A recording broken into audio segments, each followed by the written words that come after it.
নমস্কার। আজকে আমরা আলোচনা করব দশা বিচার। কিভাবে দশা বিচার করবেন, কোন গ্রহের দশা ভালো যাবে, কোন গ্রহের দশা খারাপ যাবে, সেটা বোঝার বিষয়। দেখুন, জন্মছকে প্রথমে যেমন দশা কীভাবে বিচার আগে দেখে নেন, তাহলে বুঝতে সুবিধা হবে। ধরুন কোন জাতকের জন্ম হচ্ছে 17-10-1976, টাইম হচ্ছে 13টা 51, মিদনাপুরে জন্ম। তাহলে এখান থেকে আমরা রাশি লগ্ন পেয়ে যাচ্ছি। লগ্ন হচ্ছে মকর, রাশি হচ্ছে কর্কট, নক্ষত্র হচ্ছে পুষ্যা।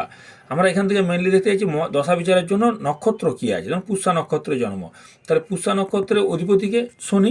তাহলে এই ব্যক্তির জন্মের সময় যে দশা শুরু হয়েছিল সেটা হচ্ছিল শনির দশা।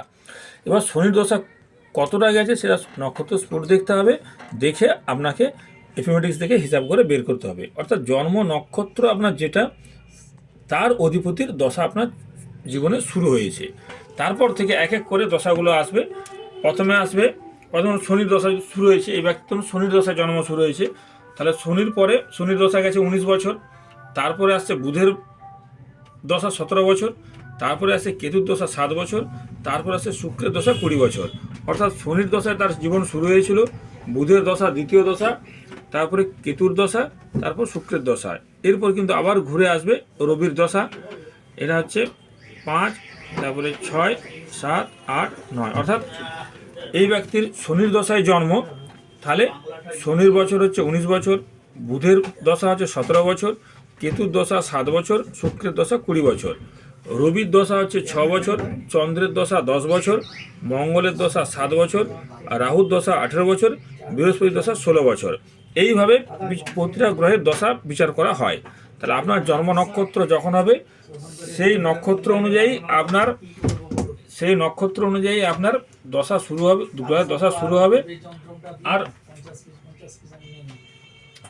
সেই গ্রহের দশা শুরু হবে, আর এইভাবে আপনি প্রতিটা গ্রহের দশা পাবেন। তাহলে রবির দশা 6, চন্দ্রের 10, মঙ্গলের 7, রাহুর 18, বৃহস্পতির 16, শনির 19, বুধের 17, কেতুর 7, শুক্রের 20 বছর। এইবারে কোন গ্রহের দশা আপনার ভালো যাবে বা কোন গ্রহের দশা খারাপ যাবে সেটা কীভাবে বুঝবেন। দেখুন, এখানে আমরা বিংশোত্তরী দশার কথাই একমাত্র বিচার করছি, আর এই দশাটাই মেনলি বিচার করা হয়ে থাকে। ধরুন, এবারে প্রথম হচ্ছে লগ্ন, চতুর্থ, সপ্তম, দশম, এগুলো হচ্ছে কেন্দ্রস্থান। লগ্ন, চতুর্থ, সপ্তম এবং দশম হচ্ছে কেন্দ্রস্থান। তাহলে বৃহস্পতি,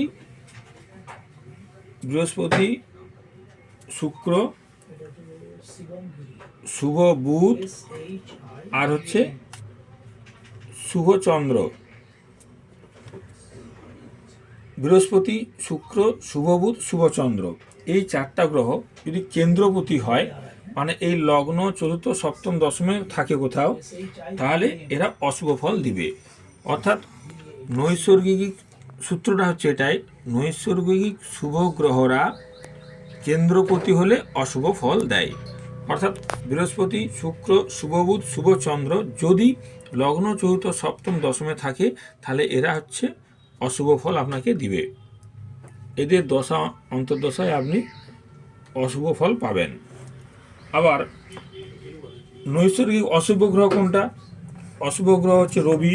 নৈসর্গিক অশুভ গ্রহ রবি, মঙ্গল, শনি,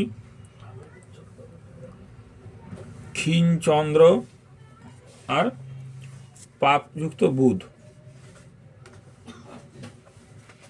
রবি, মঙ্গল, শনি, ক্ষীণ চন্দ্র, পাপযুক্ত বুধ, এরা হচ্ছে নৈসর্গিক অশুভ গ্রহ।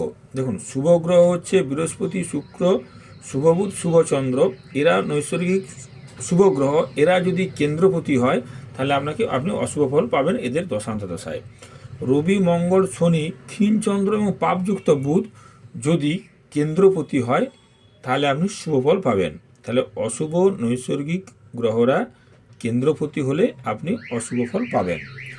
আচ্ছা, আরেকটা হচ্ছে 1, 5, 9, অর্থাৎ এই লগ্ন, পঞ্চম, নবম, লগ্ন, পঞ্চম, নবম, এরা সর্বদাই শুভ ফলদাতা হয়। লগ্ন, পঞ্চম, নবম, এই 3টে গ্রহের অধিপতির যখন দশা চলবে, তখন আপনি সবসময় শুভ ফল পাবেন।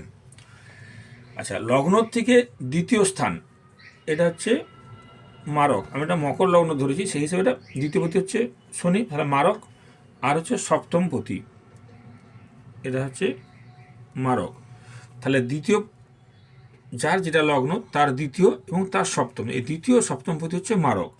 তাহলে এই মারক পতি গ্রহের দশা কখনোই আপনার ভালো যাবে না।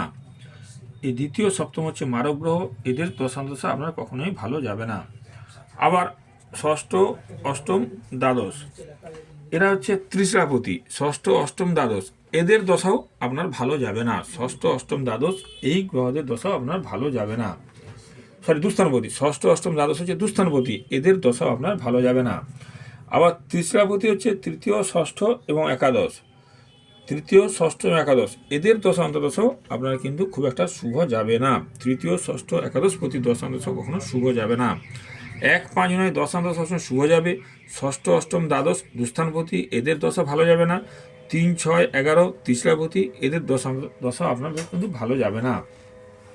আবার রাহু কেতু, ধরুন রাহু কেতু এরা যেখানে থাকবে তার কিন্তু ফল দেবে। রাহু কেতু যদি পঞ্চম এবং নবমপতি হয়, পঞ্চম নবম থেকে রাহু কেতু যদি পঞ্চম বা নবমে থেকে যদি দ্বিতীয় সপ্তমপতির সঙ্গে যুক্ত হয়, অর্থাৎ শুভ ঘরে আছে, পঞ্চম নবম ঘরে এসব ঘরে আছে, থেকে দ্বিতীয় এবং সপ্তমপতির সঙ্গে যদি যুক্ত হয়, তাহলে কিন্তু এই দ্বিতীয় সপ্তমপতি মারকপতির দশায় ওই ব্যক্তির কিন্তু মৃত্যুও হতে পারে। তাহলে এদের মৃত্যু কিন্তু হতে পারে। আবার রাহুকেতু দ্বিতীয় বা সপ্তমে, হয়তো দ্বিতীয় ঘরে থাকতে পারে বা সপ্তম ঘরেও থাকতে পারে। রাহুকেতু যদি দ্বিতীয় বা সপ্তম ঘরে থেকে পঞ্চম এবং নবমের সঙ্গে যদি কানেকশন করে, অনেক সময় এটা কিন্তু আয়ু বৃদ্ধিও করে। অর্থাৎ যখন মারকপতি গ্রহ 1, 5 মানে কোনপতির সঙ্গে সংযোগ থাকছে বা কোনো রকমভাবে যোগাযোগ হচ্ছে, নাক্ষত্রিক স্থান বিনিময় বা যে কোনো রকমের যোগাযোগ হচ্ছে, কানেকশন থাকছে, তখন জানবেন এই পঞ্চম নবমের কানেকশন হয়, এই মারকপতির দশাও কিন্তু আপনার অনেকটা ভালো যাবে বা আপনাকে অনেকটা বেশি আয়ু দান করবে। আবার গ্রহরা কি ফল দিবে সেটা, গ্রহরা দশায় কি ফল দিবে সেটা আপনি কি করে আরও কীভাবে বুঝবেন? ধরুন এখানে আপনি দেখলাম শনি, তাহলে এখানে প্রথম দেখবেন গ্রহটা কোন নক্ষত্রে আছে। এই যে শনি গ্রহ, এ তো কোনো কারো নক্ষত্রে আছে, তাহলে শনি এই গ্রহটা কার নক্ষত্রে আছে আগে দেখবেন। নক্ষত্রের অধিপতি কোনভাবে আছে, শনি গ্রহ যখন আপনি বিচার করবেন, তাহলে এই গ্রহের নক্ষত্রের অধিপতিকে সেটা দেখলেন, সেই অধিপতি কোনভাবে আছে, আপনার লগ্ন থেকে কোনভাবে আছে সেটা দেখবেন। গ্রহরা কতটা বলাবল আছে দেখবেন। ওই শনি গ্রহ কোন কোন ঘরে দৃষ্টি দিয়েছে সেটা দেখবেন। গ্রহের সঙ্গে অন্য কোনো গ্রহের সংযুক্তি দেখবেন এবং গ্রহটির নবাংশ কোথায় আছে দেখবেন। এই কুষ্ঠির মধ্যে নবাংশ চক্রও কিন্তু আপনাদের আছে। দেখুন এটা হচ্ছে নবাংশ চক্র, এই নবাংশ কুণ্ডলে লেখা আছে। ধরুন এখানে কোনো কারণে শনি খারাপ আছে, কিন্তু আপনি নবাংশ দেখলেন শনি ভালো জায়গায় গেছে, অর্থাৎ নিজের ঘরে গেছে, তাহলে কিন্তু শনি কিন্তু পাওয়ার পেল। তাহলে সেই সঙ্গে নবাংশ দেখবেন যে শনি যে গ্রহটা নবাংশে কোথায় আছে, পাওয়ার পেয়েছে কিনা। এরপরে আপনি রাশিচক্রটা এবং রাশিচক্রটা কতটা সবল না দুর্বল দেখলেন, তারপরে আপনি বিচার করবেন যে আপনার ওই গ্রহের দশা কীরকম যাবে। আচ্ছা, আর হচ্ছে রাশিচক্রে অনেক সময় দেখুন স্থান বিনিময় সম্পর্ক আছে। ধরুন এই ঘরের অধিপতি শুক্র, তুলা রাশির অধিপতি শুক্র, একাদশপতি অধিপতি হচ্ছে মঙ্গল। এইখানে দেখুন শুক্র কোনো কারণে মঙ্গলের ঘরে গেল, তো বৃশ্চিক রাশিতে গেল। আবার মঙ্গল কোনো কারণে শুক্রের ঘরে আসলো, তুলা রাশিতে আসলো, অর্থাৎ শুক্র মঙ্গল স্থান বিনিময় করলো। মঙ্গলের ঘরে শুক্র আর শুক্রের ঘরে মঙ্গল যদি কোনো স্থান বিনিময় সম্পর্ক হয়, তাহলে সেই গ্রহের দশাও কিন্তু আপনার ভালো যাবে, সেই গ্রহের দশাও কিন্তু আপনার উন্নতি হবে। আবার যদি অশুভ যোগ, যেমন শকর যোগ, কেমদ্রুম যোগ, শকর যোগ বলতে ধরুন শনি রাহু একসঙ্গে আছে।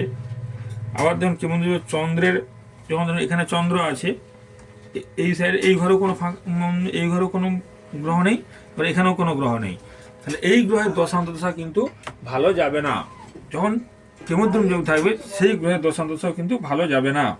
এইভাবে আপনি বিচার করতে পারবেন যে কোন গ্রহ কতটা বলা আছে বা তার দশা কীভাবে যাবে। আবার রাশিচক্রে কিছু গ্রহ দেখবেন শুভ এবং সবল, কিন্তু রাশিচক্রে গ্রহটা শুভ সবল আছে, কিন্তু নবাংশে সেটা দুর্বল হয়ে গেছে বা ভাবে সেখানে দুর্বল হয়ে গেছে। তাহলে আপনি ভাবেন গ্রহটার দশায় প্রথম দিকে শুভ ফল পাবেন আর শেষ ভাগে কিন্তু অশুভ ফল পাবেন। আবার বিপরীতে কিন্তু ভালো হবে, রাশিচক্রে ভালো আছে গ্রহটা কিন্তু নবাংশে দুর্বল হয়ে গেছে বা ভাবে দুর্বল হয়ে গেছে বা অন্যান্য ভাবে দুর্বল হয়ে গেছে, তাহলে প্রথম দিকে ভালো রেজাল্ট পাবেন, শেষের দিকে কিন্তু খারাপ রেজাল্ট পাবেন। তাহলে দশাপতি শুভ, আবার দেখুন দশাপতি শুভ কিন্তু অন্তর্দশাপতি যদি অশুভ হয় তাহলে অন্তর্দশায় অশুভ ফলের প্রাধান্য বেশি হবে। দশাপতি শুভ কিন্তু অন্তর্দশাপতি যদি অশুভ হয় তাহলে কিন্তু আপনি বেশিরভাগ ক্ষেত্রে অশুভ ফলই পাবেন। আর যে কোনো গ্রহ যদি বক্রী হয় তো বক্রী গ্রহের ফলাদেশ কিন্তু খুব সতর্কতার সঙ্গে বিচার করা উচিত। পঞ্চমপতি এবং নবমপতির সঙ্গে যুক্ত গ্রহদের দশা আপাতত ভালো যাবে, সবসময় ভালো যায়। আর আবার ত্রিকোণপতি যখন এই যে তিনটা কোণ 1, 5 নয়, এদের সঙ্গে যদি তৃতীয় ষষ্ঠ একাদশের পতিত যে গ্রহ তাদের যদি কোনো কানেকশন থাকে তাদের দশা কিন্তু ভালো যাবে। পঞ্চমপতি নবমপতি গ্রহের সঙ্গে যদি তৃতীয় ষষ্ঠ একাদশ পতি গ্রহদের যোগাযোগ থাকে তাহলে তৃতীয় ষষ্ঠ একাদশ ভাবেরও গ্রহদের দশা ভালো যাবে। এইভাবে আমরা বিচার করে থাকি যে কোন গ্রহের দশা ভালো যাবে বা কোন গ্রহের দশা খারাপ যাবে। নমস্কার।